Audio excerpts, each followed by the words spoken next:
Let's talk about the pause mode. And pause mode is very important because it allows the cutters to be adjusted before you actually confirm them.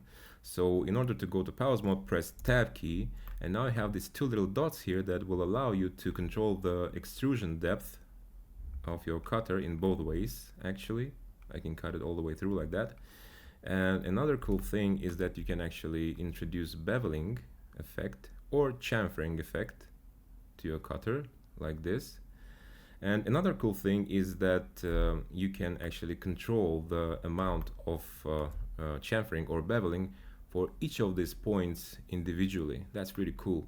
So you can just hover your mouse over each of these points, and using your middle mouse button, you can introduce the amount of beveling or chamfering according to your needs, like that. So that's really handy.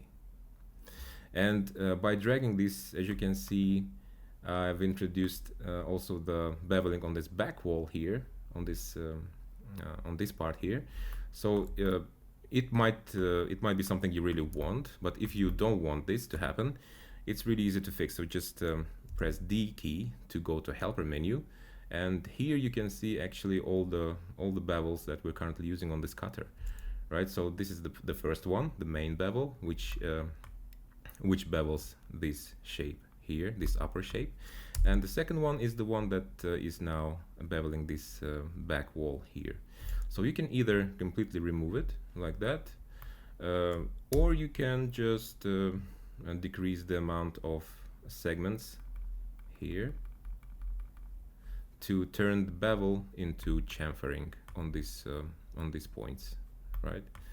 Like that. So that's really handy. And then you can just press spacebar to confirm it.